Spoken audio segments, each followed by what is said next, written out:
et moi c'est pareil.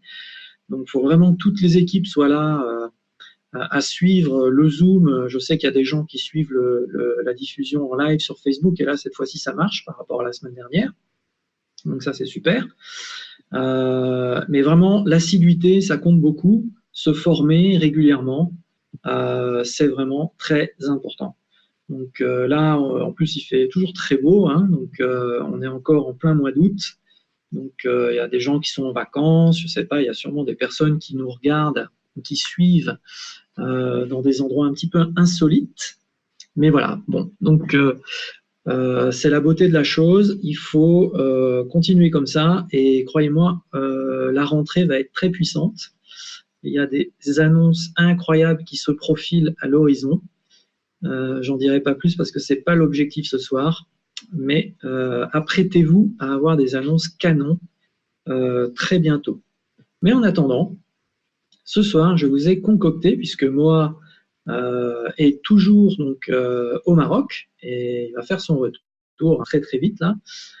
Donc ce soir, je vous ai préparé une formation Jimron. Alors Jimron, il y en a pas mal qui le savent, hein, c'est vraiment le leader légendaire, une figure légendaire du MLM qui m'a toujours beaucoup inspiré. C'est le premier qui m'a inspiré d'ailleurs, alors que je ne connaissais pas encore le marketing de réseau. Mais c'est vraiment à travers lui, à travers sa sagesse, que j'ai pu comprendre plein de choses. Donc on va remonter aux racines du MLM ce soir. Mais avant, comme souvent, je vous affiche ici un numéro, un chiffre, et je vais vous demander, d'après vous, qu'est-ce que c'est? 600. Alors, on va voir s'il y en a qui vont trouver rapidement. Qu'est-ce que ce chiffre? Pourquoi 600? Vente de pur? Non, pas du tout. 600 sociétés de MLM? Non plus. 600 bronze? Non plus. Ouh là là, vous êtes égarés. Non, et non. Toujours pas. 600 recrutements, 600 ans. Ah, il y a quelqu'un qui a trouvé. Effectivement, 600, c'est le nombre de tickets achetés jusqu'à présent pour le prochain gros événement à Lille. Donc c'est super bien parce que ça fait que 6 jours que les places sont en vente. Donc imaginez un petit peu. Et on n'est qu'au début de la promotion. On a fait une petite promotion pour le moment et il y a 600 tickets qui sont partis. On va systématiquement en remettre une couche. Et donc là, je vais m'y coller ce soir encore parce que les amis, il faut continuer à faire le buzz sur les réseaux sociaux. Il faut que vous en mettiez régulièrement une couche simultanée avec votre ticket acheté en publication, quel que soit le réseau social que vous allez utiliser. Il y a 2000, je crois que c'est 2300 ou 2400 places possibles et il faut que tout parte. On est bien parti, hein, parce que c'est dans un peu moins de 2 mois et on a déjà fait presque 25%. On a fait 25% des ventes déjà de tickets. Donc pour ça, vous devez aller sur le portail de réservation qui se trouve dans la newsletter de Moder. Hein. Donc vous remontez dans les newsletters de Moder, vous allez tomber sur le portail, et le portail, il est dans le groupe DTN aussi. Il y a un lien, donc demandez à votre upline si vous êtes nouveau et que vous ne savez pas. Mais voilà, donc si vous avez un problème, vous remontez de proche en proche, vous arriverez à vous l'acheter le ticket. Mais il faut vraiment faire très très fort pour être un max, pour remplir cette salle complètement à fond. Ok? Alors de toute façon, je peux vous dire, après les annonces qui vont être faites à la fin du mois, c'est sûr que Lille va être très très vite remplie. Hein. Ça, c'est clair et net. Mais prenez-vous-y à l'avance parce que je pense qu'il y a des personnes qui ne vont pas pouvoir venir parce que ça sera sold out, comme on dit. On sera à guichet fermé. Donc n'ayez pas la mauvaise surprise de vous retrouver sans ticket alors que vous saviez que l'événement a lieu à ce moment-là. Ok, sûrement qu'il y a beaucoup d'inscriptions, de tickets qui vont être achetés encore à l'issue de ce Zoom. Alors, on va attaquer parce qu'il y a beaucoup de choses ce soir. C'est très, très riche, très intéressant. Je suis certain que vous allez apprendre des choses. Moi-même, je vais vous dire, en préparant cette formation, j'ai appris des choses vraiment extraordinaires, fascinantes. Alors, on y va. Jim Rohn, donc pour ceux qui ne connaissent pas, Jim Rohn est né en 1930 et il est décédé en 2009. Donc, c'était un grand monsieur, mais en fait, il est toujours vivant parce qu'il a laissé tellement de vidéos de ses séminaires, il a laissé tellement de traces, il a impacté tellement de monde. Il était considéré comme le philosophe, de par sa sagesse, vous allez comprendre pourquoi rapidement, du business. Et c'est quelqu'un qui a vraiment marqué le MLM, c'est une véritable légende. Il y en a quelques-unes comme ça, des légendes, et la plupart des grands orateurs dans le domaine du développement personnel ou dans le MLM sont des enfants en fait de Jim Rohn et aussi de Zig Ziglar. Donc Jim Rohn et Zig Ziglar, c'est la même époque, sont tous les deux décédés. Ils étaient de la même génération et ils étaient amis aussi. Alors évidemment, il y avait Bob Proctor, mais Bob Proctor était un peu moins impliqué que n'était Jim Rohn, qui lui a une véritable histoire avec le MLM parce que c'est le MLM qui a révélé Jim Rohn. Et donc, lui, c'est à l'âge de 25 ans. Donc, imaginez-vous, comme il est né en 1930, il fait connaissance avec le MLM à l'âge de 25 ans, donc on est en 1955. Donc, c'est vraiment, vous allez voir toute l'histoire du MLM, je vais vous la raconter, depuis les tout débuts. Mais 1955, c'est une industrie qui est encore, je veux dire, un fœtus, quoi. Il n'y a rien de sûr, il n'y a rien d'établi, c'est vraiment très, très expérimental. Et donc, lui a été, en l'espace de 5 ans, il est passé de 0 à millionnaire. C'était un gars qui venait d'une ferme, en fait, il est né dans une ferme dans l'Idaho, donc son histoire était vraiment emblématique, et il est très rapidement devenu un orateur excellent, et donc son histoire phénoménale, il l'a raconté tellement de fois, qu'il est devenu ce que pratiquement tout le monde connaît Jim Rohn aujourd'hui. Et vous allez avoir des aperçus du personnage, si vous ne l'avez jamais entendu, sa voix, son énergie, mais tout ce qu'il disait, c'est intemporel. Ça a toujours été vrai, c'est vrai aujourd'hui, ça sera vrai demain. Et vous allez voir qu'il y a beaucoup de pépites. Mais avant de raconter tout ça, on va voir donc l'histoire du marketing de réseau, comme peut-être vous ne l'avez jamais entendu. Alors, il faut savoir que le mentor, donc le parrain en fait, aussi, la personne qui a fait rentrer dans le MLM Jim Rohn, c'est un gars qui s'appelle Earl Shoaff, qui était lui-même un millionnaire en fait dans le MLM, et vraiment dans les tout débuts du MLM, lui, il a commencé dans les années 40. Donc c'est vraiment quelque chose de fort. Et Jim Rohn faisait tout le temps référence à Earl Shoaff. Il ne faisait jamais un séminaire sans raconter tous les enseignements que lui avait passé son mentor. Alors, d'où vient tout ça?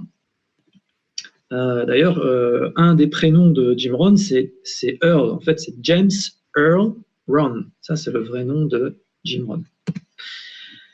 Voyons maintenant, vous allez voir qu'on va remonter super loin, l'histoire du marketing de réseau, l'histoire du MLM. Alors là, je pense qu'il y a des petites captures d'écran qui vont se faire parce qu'il y a en plus des très très belles images, vous allez voir. Et figurez-vous que nous allons remonter déjà, même pas au XXe siècle, mais au XIXe siècle. Et oui, en 1890, il y a une société qui s'appelait California Perfume. Vous voyez, c'était des shampoings, des crèmes. Et en fait, cette société, qui a été fondée par un monsieur qui s'appelle David McConnell, eh bien, en fait, elle vendait par le biais de représentants indépendants. Et en 1906, il y avait à peu près 10 000 vendeurs donc, de ces produits-là qui étaient payés sous forme de commission. Donc, on estime que c'est, je vais dire, un petit peu l'ancêtre du MLM tel qu'on le connaît. Donc ça, 1890. Et en fait, figurez-vous que cette société est devenue Avon. C'est pour ça que c'est important de la citer. Donc California Perfume, des années plus tard, est devenu ce géant du MLM qui est Avon, qui est probablement dans le top 5 des plus grosses sociétés de marketing de réseau historiquement dans le monde. Donc ça, quand même, déjà, rien que ça, c'est assez intéressant à savoir. Et puis, il y a un autre monsieur qui s'appelle Alfred Fuller, et là, on est en 1905, qui va créer une société qui s'appelle Fuller Brush, donc c'est des brosses en fait, et ça va se vendre aussi avec un système de réseau de vendeurs indépendants et un système de commissionnement. Donc, vous voyez les affiches ici, très jolies, et vous voyez ce monsieur, le fondateur, qui est là. Et c'est une société qui existe toujours. Et puis, on remonte toujours, on continue d'avancer plutôt, 1931. Et là, en 1931, c'est deux personnes, Frank Stanley et une femme, Catherine O'Brien, qui d'ailleurs était ancien vice-président de la société de Fuller, donc les Fuller Brush, les brosses. Hein. En 1931, ils créent leur société. Et en fait, figurez-vous que c'est la première société qui a commencé avec des hôtesses qui faisaient de la vente à domicile. Donc 1931, c'est la première firme qui va vendre ses produits en faisant des démos à domicile. Parce qu'en fait, il y avait deux groupes, deux catégories de personnes chez Stanley. Stanley Home Products, ça s'appelait. Et en fait, vous aviez ceux qui préféraient vendre lors de salons, des foires, et ceux qui disaient que ça marchait beaucoup mieux de le faire en vendant de personne à personne lors de démos. Alors, pourquoi je vous cite le nom de cette société chez Stanley? Parce qu'en fait, cette façon de faire ces démos à domicile, eh ben, ça a été le terreau de leaders qui sont devenus des fondateurs d'énormes compagnies de marketing de réseau. Et notamment Mary Kay. Donc Mary Kay, qui elle aussi est listée dans, je pense, le top 10 aujourd'hui des plus grandes compagnies de marketing de réseau dans le monde. Mary Kay a été elle-même hôtesse, distributrice de la société Stanley Home Products. Donc là, ça remonte à loin. Et il y a un autre monsieur qui s'appelle Ronnie Wise, qui lui aussi était distributeur à ce moment-là avec cette société Stanley. Et il s'est associé un peu plus tard avec un monsieur qui s'appelle encore un Earl, hein, il y en a beaucoup, et son nom de famille c'est Tupper. Alors là, ça va vous donner la puce à l'oreille, parce qu'ils se sont associés tous les deux, et ils ont formé Tupperware, qui est devenu le géant mondial qu'on connaît, un pionnier aussi de la vente directe.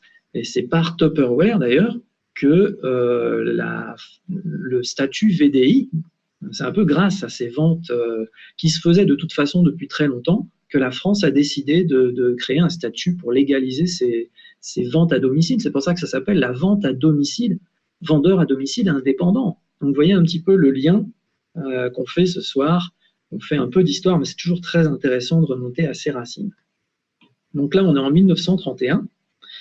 Et puis en 1934, il y a un médecin qui s'appelle Karl Renborg, et ce monsieur, il fait un voyage en Chine, et en Chine, il découvre les vertus des plantes médicinales. Il revient de Chine, et il va fonder une entreprise qui va s'appeler California Vitamine. Et cette société va devenir plus tard la compagnie Nutrilite. Et Nutrilite va avoir un impact absolument extraordinaire sur ce que va devenir le marketing de réseau par la suite. Donc voilà, Nutrilite ici, vous voyez, cosmétique, donc Renborg, vous voyez le nom ici. Et en 1945, alors là, attention, vous allez avoir droit à une vraie pépite. En 1945, donc Karl Renborg, plus deux autres personnes de la compagnie Nutrilite, vont créer le premier plan de rémunération, vraiment un plan de rémunération multiniveau de l'industrie. Jusqu'alors, les représentants étaient payés sous forme de commission, mais il n'y avait pas de plan multiniveau parce que les vendeurs indépendants ne créaient pas d'équipe. Et donc en 1945, c'est la première fois qu'un plan de rémunération est créé en multiniveau. Et figurez-vous que je vais vous montrer comment il fonctionnait ce plan. C'est très simple. Mais ça, c'est quand même, ça vaut son pesant de cacahuètes. Regardez un petit peu ça. Donc, figurez-vous que dans ce modèle, il fallait, pour être distributeur et pouvoir développer des équipes, d'office, il fallait commencer par faire 25 clients. Donc, la personne qui rentrait chez Nutrilite, pour pouvoir rentrer dans le plan de rémunération, on lui disait, tu dois acquérir, faire l'acquisition de 25 clients, tu dois vendre les produits à 25 clients. Alors déjà, moi, je ne sais pas vous, mais en fait, le premier plan de compensation de l'industrie, c'est un modèle client. Quand on pense au social retail, c'est juste après, ça a commencé à dériver et à devenir des plans de rémunération de réseaux de distributeurs qui tournent en boucle fermée où les consommateurs sont les distributeurs. Mais le tout premier plan, c'était pas ça. C'était un modèle client. Donc finalement, le social retail, c'est un peu le retour aux sources. Et ça, moi, je savais pas. Donc ça, moi, je trouve ça très fort. C'est vraiment intéressant. Et regardez les commissions sur le réseau. Donc à l'époque, ils payaient que 2% sur le volume des équipes. C'était quand même pas beaucoup, hein. Donc, ça veut dire que c'était vraiment un plan qui rémunérait surtout au niveau des clients. Et bon, c'était les prémices d'une rémunération sur les équipes. Donc voilà, ça c'est pour la petite histoire sur les plans de compensation. Alors, chez Nutrilite, donc cette société ici, qui a grandi très très vite, il y a 2 distributeurs qui vont rester 10 ans chez Nutrilite et qui vont très très bien réussir. Et ils vont tellement bien réussir qu'à un moment donné, ils vont se dire, nous, on s'en va de cette société, on a des idées.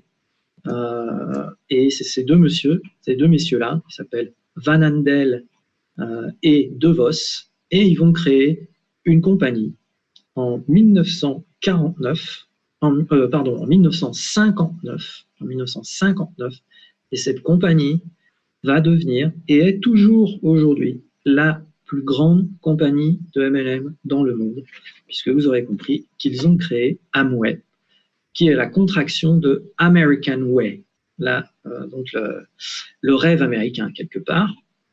Et donc ce sont ces 2 hommes-là qui vont le créer. Et ça va même aller assez loin, puisque en 1972, ils vont devenir actionnaires de Nutrilite, qui existait toujours. Et en 1984, ils vont carrément racheter Nutrilite alors qu'ils en étaient distributeurs des années auparavant. Donc c'est quand même une belle histoire. Alors en 1975, il y a tellement de compagnies qui se sont créées, ça fait quand même du bruit. Et la Chambre de commerce américaine, donc le tribunal de commerce, la FDA, Federal Trade Administration, attaque en fait Amway en justice. Parce que, voilà, vous avez déjà entendu, système pyramidal, etc. Ce procès va durer longtemps, mais ce procès va avoir un retentissement sur toute l'industrie dans le monde. Pourquoi? Parce que en 1979, Amway gagne le procès, ça a été très long, ça a dû coûter très cher, et le MLM est officiellement, du coup, légalisé comme industrie aux États-Unis, et ça va lui donner une notoriété pour plein d'autres sociétés qui vont alors naître dans les années 80. Et donc, il y a d'autres sociétés, des géants qui vont naître dans les années 80. Alors, Herbalife, par exemple. Herbalife, c'est 1980, tout pile.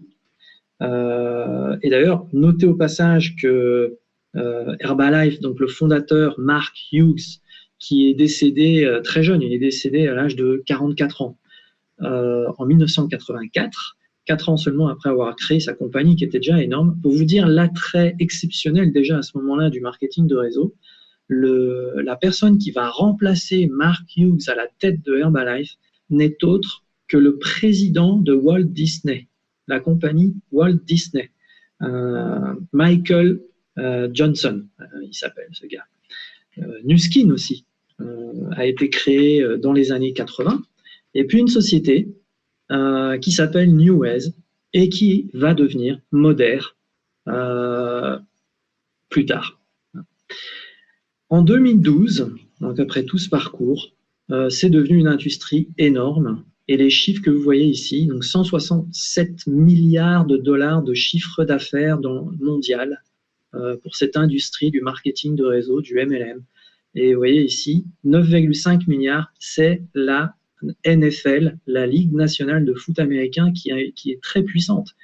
L'industrie du cinéma, rendez-vous compte, hein, ce n'est que la moitié, 80 milliards de dollars par rapport au marketing de réseau, c'est complètement fou.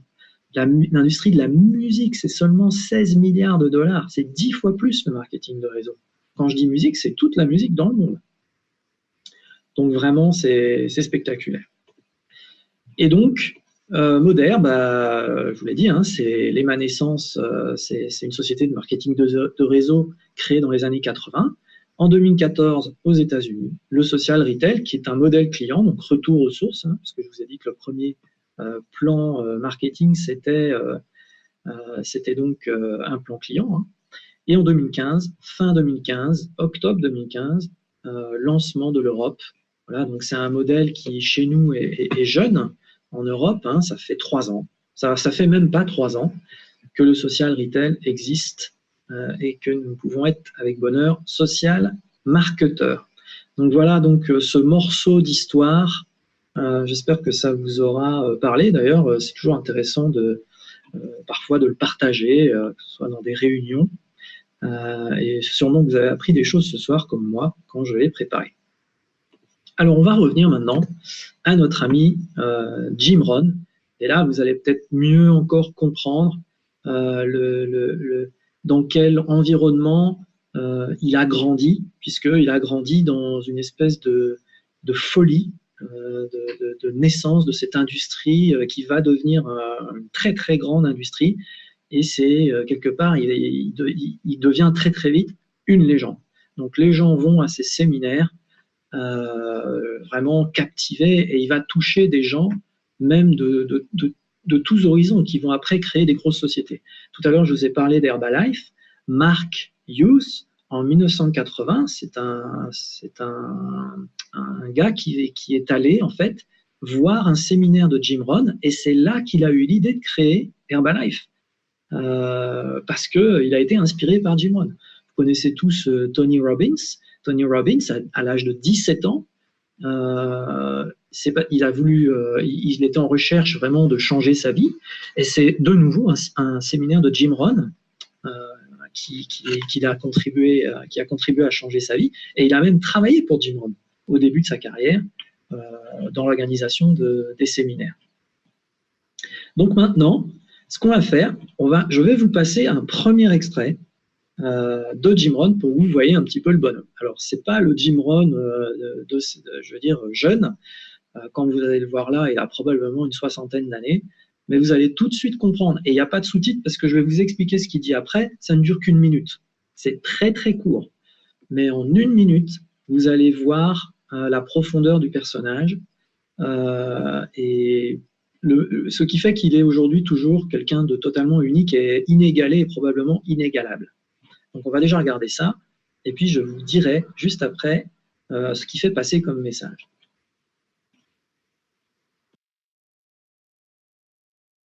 Be able to work for joy and not for necessity. At first, of course, we have to work for necessity. But if you can finally reach the point where you can work for joy, not for necessity. That happened for me all those years ago. My father kept talking about financial independence, debt-free, no one having a claim on your assets, finally being able to live from the income of your invested resources. I remember the joyful day when that finally arrived. So what I've done now, most of my life, I've had the unique privilege of working for joy, not for necessity. Not that the joy doesn't bring you more income. Not that working for joy doesn't make you another fortune. It certainly has for me, right? Another fortune and another fortune and another fortune. But not because I had to, but because I wanted to. I work now for joy and not for necessity.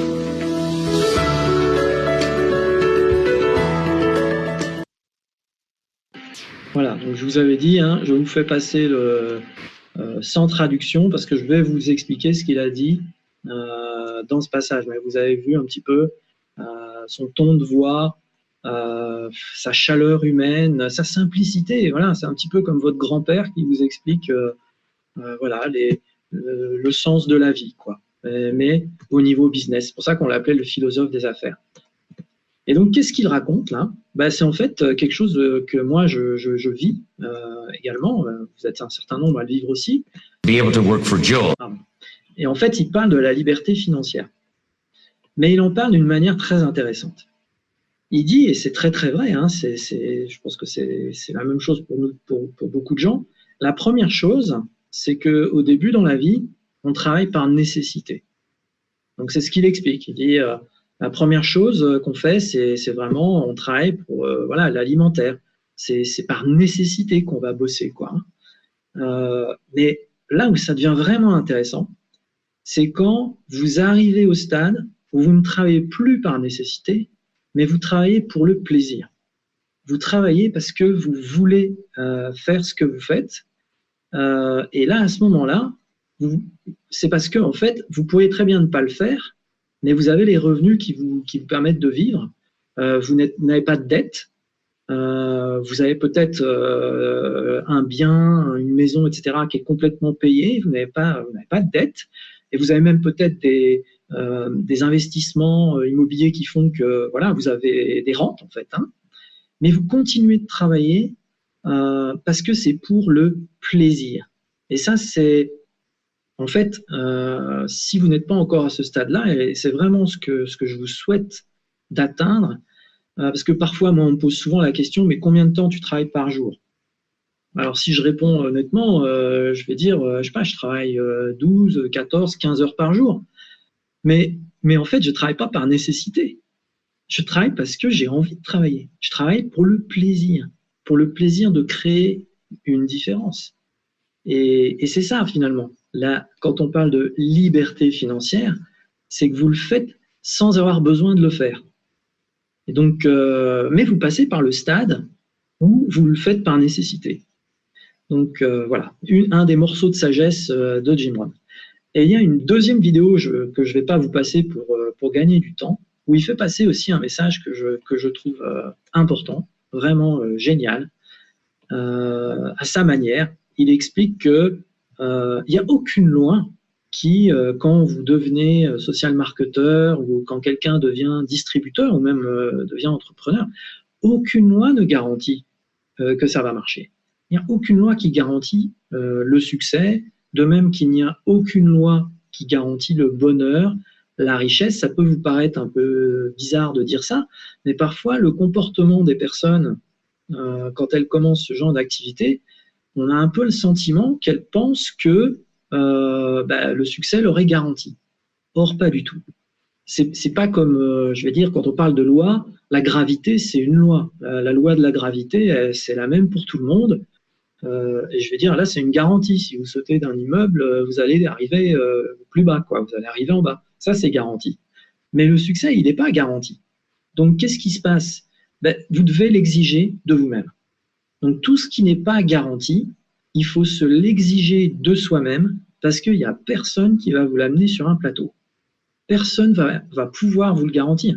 Quand vous démarrez avec Moder, OK, on a des produits extraordinaires, on a un modèle client que tout le monde veut, on est en train de façonner un plan de rémunération tip-top aussi, il y a tout ça, mais tout le monde ne réussit pas parce que ce n'est pas une garantie. Alors, il y a beaucoup de gens qui y arrivent, mais c'est parce qu'ils se l'exigent d'eux-mêmes. Donc, c'est un niveau d'exigence par rapport à soi. Alors, ce que je vais faire aussi maintenant, c'est vous passer et vous décortiquer certaines choses qui ont fait de Jim Rohn, pourquoi il est connu, hein, c'est très célèbre, c'est ces fameuses phrases qui sortaient comme ça avec une profondeur incroyable, mais une simplicité aussi. Il y a des livres qui recensent toutes les citations qu'il a faites, il y en a plein sur Internet. Et je préférais vous les mettre en anglais et vous les traduire, parce que je trouve qu'en anglais, elles sont plus jolies, en fait. Voilà, c'est l'origine, hein, c'est l'original. Et là, ce qu'il dit, c'est marqué du bon sens encore. Le temps, en fait, a plus de valeur que l'argent. La substance du temps, ça a plus de valeur que l'argent. Pourquoi? Tout simplement parce que vous pouvez obtenir plus d'argent, mais vous ne pourrez jamais obtenir plus de temps que ce qu'il y a dans une journée. Et c'est très vrai. Si vous avez une quantité limitée, une ressource limitée de quelque chose, eh ben, très rapidement, puisqu'elle est prisée, elle a plus de valeur que ce qui est illimité. Obtenir plus d'argent, c'est toujours possible. Obtenir plus de temps, ce n'est pas possible. Donc le temps a plus de valeur que l'argent. Et ça fait réfléchir par rapport à l'intensité et l'efficacité, c'est ça le message derrière, dans ce que vous faites au quotidien pour faire avancer votre business. Alors, une autre citation, et puis ça relativise aussi par rapport à l'argent, évidemment, c'était quelqu'un de très humble. Celle-là, j'aime bien aussi, évidemment, je les aime toutes, hein, celles que j'ai choisies. Si vous ne concevez pas vous-même votre propre plan de vie, vous avez de grandes chances que vous tombiez dans le plan de vie d'un autre. Et devinez ce qu'il a prévu pour vous, pas grand-chose. Ça, c'est génial. Donc, c'est exactement ce qui se passe quand vous travaillez pour quelqu'un. Si vous décidez pas de créer vous-même votre propre source de revenus, d'aller chercher votre liberté financière, il y a toutes les chances que vous soyez salarié, que vous travaillez dans une entreprise, avec tout le respect que les personnes vont vous donner, vous êtes quand même en train de construire le rêve d'un autre. Ok, il vous verse un salaire à la fin du mois, mais est-ce qu'il pense vraiment à vous et à vos projets 24 heures sur 24? Certainement pas. Vous voyez? Donc, je retraduis, si vous ne concevez pas votre propre plan de vie, vous avez toutes les chances de tomber dans le plan de vie d'un autre, et devinez ce qu'ils ont prévu pour vous, pas grand-chose. Excellent. Alors celle-là, je trouve qu'elle est géniale aussi. C'est plus facile de devenir riche que d'expliquer pourquoi on n'est pas devenu riche. Alors ça, c'est fantastique. Il avait beaucoup d'humour. Et quelque part, c'est vrai. Parce qu'à partir du moment où on a tous en nous un potentiel pour réaliser des choses extraordinaires, c'est notre mission dans la vie d'aller découvrir ce qu'on a comme potentiel et de l'exprimer. Donc quelque part, quand vous êtes conscient de ça, vous n'avez pas beaucoup d'excuses. On n'a pas beaucoup d'excuses à laisser dormir ce potentiel. Donc, expliquer pourquoi, oui mais non, en fait, on va sortir un chapelet d'excuses, on va essayer de... et dit finalement, c'est plus facile de devenir riche que de faire ça, que de se justifier pour essayer d'expliquer que, voilà, finalement, non, on va pas le faire, machin. Donc ça, je trouve ça magnifique au bout du compte. Donc, celle-là, je la connaissais pas, je l'ai trouvée en préparant le Zoom de ce soir. Celle-ci est très bien aussi. Si vous n'êtes pas prêt à risquer l'inhabituel, vous devrez vous contenter de l'ordinaire. Ça, c'est génial, parce que c'est très vrai. Quand vous vous lancez dans une activité comme celle du MLM, ou faire du social retail, vous démarrez une aventure que très peu de gens vont oser faire. Et pour vous, ça va être l'inhabituel. C'est quelque chose de bizarre. Mais si vous n'êtes pas prêt à risquer ça, vous devrez bien vous contenter de l'ordinaire et pas de l'extraordinaire. Donc, il faut passer par l'inhabituel pour avoir accès à l'extraordinaire. Donc, c'est là aussi le message derrière cette citation. Et là, voilà, c'était quelqu'un de très terre à terre, Jim Rohn. Ce qu'il nous dit ici, c'est que le succès, ce n'est rien d'autre qu'une poignée de simples disciplines pratiquées chaque jour. Et c'est vrai. Donc, vous pouvez avoir tous les grands objectifs du monde, vraiment des trucs spectaculaires. Si vous n'avez pas découpez ça en plan d'action avec quelques simples disciplines, 4-5 simples disciplines que vous pratiquez chaque jour, bah vous n'y arriverez pas. Même si vous êtes super doué, même si vous avez le meilleur modèle dans les mains, il faut passer par le poids des simples disciplines. D'ailleurs, une autre citation que j'ai pas mise de Jim Rohn qui est très célèbre, c'est que en fait dans la vie vous avez le choix entre supporter deux poids, le poids des simples disciplines ou le poids des regrets. Parce que voilà, si on n'applique pas les simples disciplines, il faudra se contenter de ce qu'on a, c'est-à-dire souvent pas grand-chose par rapport à ce qu'on pourrait accomplir. Alors là, Jim Rohn, il était très trash parfois. Hein. D'ailleurs, je vous ai préparé un petit truc pour la fin, je peux vous dire que c'est trash. Hein. Mais ici, dans cette citation-là, il dit les choses telles qu'elles sont. Hein. Si vous voulez vraiment faire quelque chose, vous trouverez un moyen. Si vous ne le trouvez pas, pardon, je recommence la traduction. Si vous voulez vraiment accomplir quelque chose, vous trouverez un moyen. Sinon, vous trouverez une excuse. Eh oui. Donc ça, c'est très vrai. Si vous réfléchissez à tout ce que vous avez réalisé dans votre vie, que vous vouliez souvent très fort, quelque chose d'assez ambitieux, vous avez trouvé un moyen, alors que ce n'était pas forcément évident au départ, mais vous avez trouvé une solution. Mais si vous ne voulez pas vraiment obtenir l'objectif et que vous ne le faites pas, et que vous ne l'atteignez pas, en fait, vous avez trouvé une excuse. Donc, soit on trouve un moyen, soit on trouve une excuse. Ça, c'est clair. Et ici, ça va rejoindre ce que je vais vous faire écouter pour terminer le Zoom de ce soir, cette citation qui est bizarre quand on la lit comme ça, mais elle est super juste. C'est qu'en fait, nous sommes tous, il n'y a personne qui fait exception, vous êtes la moyenne des 5 personnes avec qui vous passez le plus de temps. Alors, qu'est-ce que ça veut dire? La moyenne des 5 personnes, vous l'appliquez à n'importe quoi. Et je vais vous dire, ça va très très loin. Alors déjà, à commencer par ce que vous gagnez. Donc, en général, vous êtes la moyenne des 5 personnes avec qui vous passez le plus de temps. Réfléchissez avec qui vous passez le plus de temps. Votre revenu, ça doit pas être loin d'être la moyenne des revenus des 5 personnes. Okay. En général, vous mangez à peu près la même chose en moyenne que les 5 personnes avec qui vos habitudes alimentaires, je vais dire, votre façon de parler, votre façon de vous habiller. Et ça va même jusqu'au poids. C'est incroyable, hein, c'est la façon dont vous êtes, quoi, dont vous vous exprimez. Donc, c'est ce qu'on appelle la loi de l'entourage.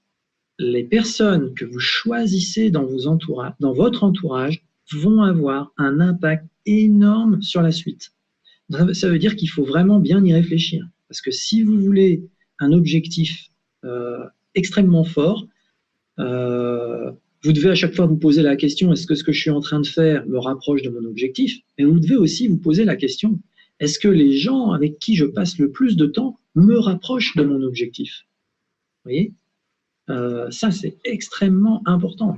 Et ça, c'est une des choses les plus difficiles dans le parcours, dans le voyage, parce que là, on touche à l'émotionnel, puisque bien sûr, la plupart du temps, les 5 personnes avec qui vous passez le plus de temps, c'est de l'entourage proche. Voilà. Mais vous avez quand même toujours le choix.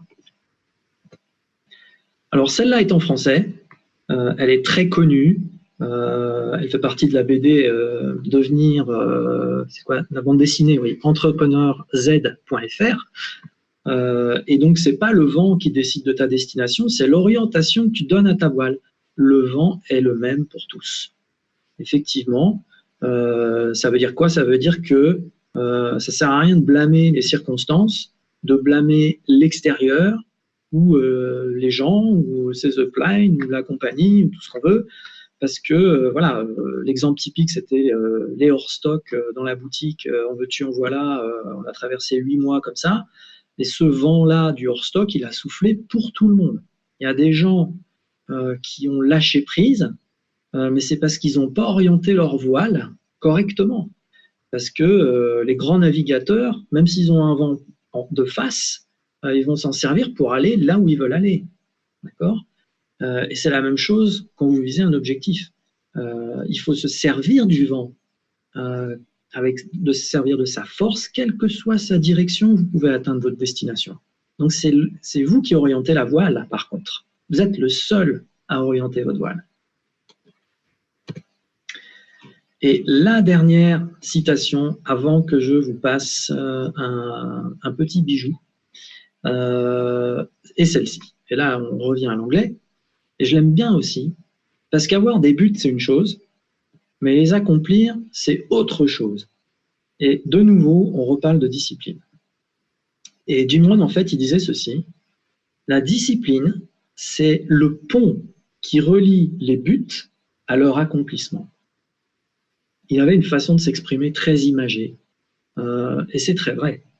Il y a une espèce de gouffre entre le but. Hein, vous êtes, je sais pas, d'un côté, si vous êtes dans un canyon, d'un côté vous êtes sur la rive où vous êtes au niveau des buts, et l'autre rive, de l'autre côté du canyon, c'est l'accomplissement de ce but.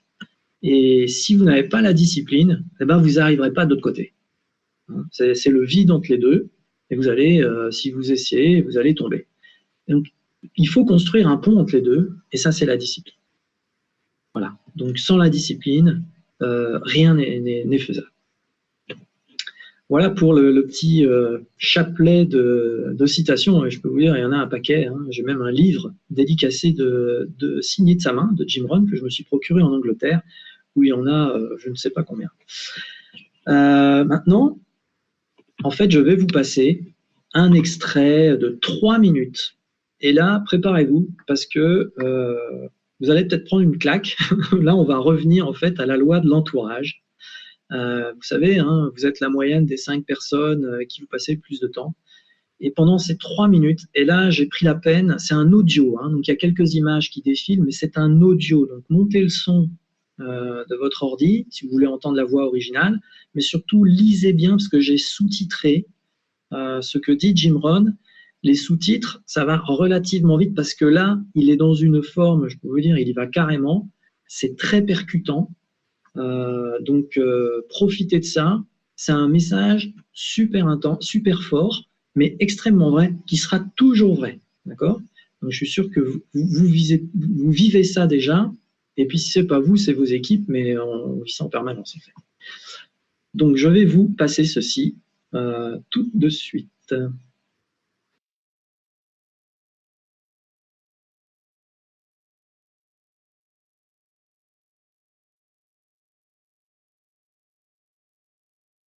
Here's what I'm asking you to do. Walk away from the 97%.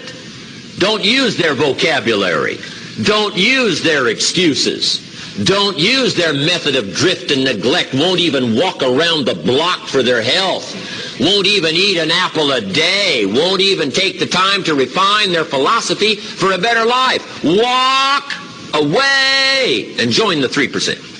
Guess how many people can retire from the income of their own personal resources when it comes time to retire? Answer, 5%. In America, 5% of the people are independent. 95% are dependent. Take charge of your own retirement, you can multiply it at least by 5. Let the government take care of it, some company take care of it, you got to divide by 5. I'm asking you to take charge of your own retirement. Take charge of your own life. It happens to be one of the titles of my own cassette program, Take Charge of Your Own Life.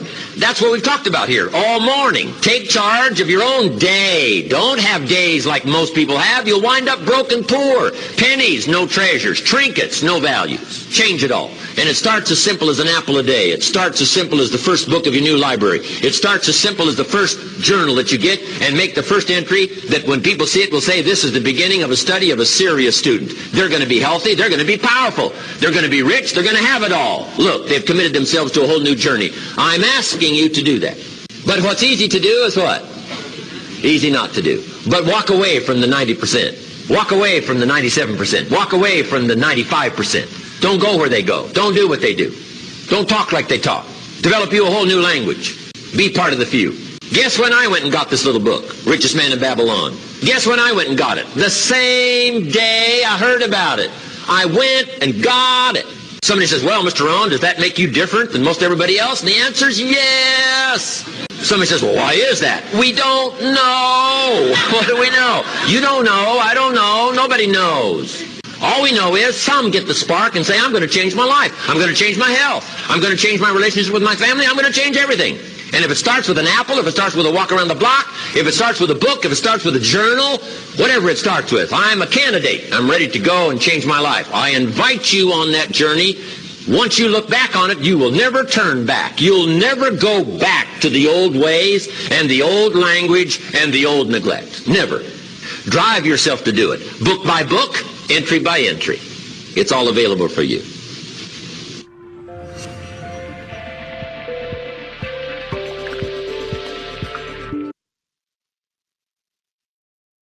Here's what I'm asking you to. Voilà, donc extraordinaire. Hein, j'ai jamais assisté à un séminaire de Jim Rohn, mais j'en ai vu pas mal en vidéo et même en audio, et c'est inouï, quoi. Donc, bien sûr, le fait de comprendre la langue, ça fait beaucoup, parce qu'il y a beaucoup de choses qui passent dans la langue originale. Mais j'espère que vous avez pu capter tout ce qu'il vous dit là, parce que c'est très, très vrai. Faut faire très attention à ne pas se faire piéger par la majorité des gens qui ne veulent pas changer leur vie, qui n'ont pas décidé de changer leur vie et qui ne lèveraient pas le petit doigt pour sortir de là où ils sont, alors qu'ils n'ont pas envie d'y être. Hein. Donc, restez au contact des meilleurs, entourez-vous des meilleurs. Faites partie de la minorité, c'est le message que vous donne Jim Rohn ici. Et croyez-moi, ici ce soir, on est très nombreux à faire partie d'une minorité. Et à Lille, toutes les personnes qui seront à Lille, les 2500 personnes, ont fait partie d'une minorité, peut-être, mais c'est nous qui changeons le monde. Ça, c'est clair.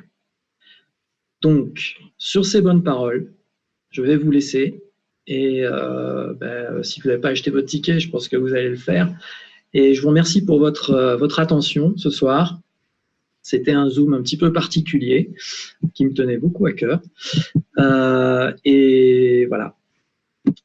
Merci à vous. Je vous embrasse très fort et je vous dis bonne semaine, super bonne semaine. Attachez-vous à vos disciplines et rendez-vous dimanche prochain. Bye bye.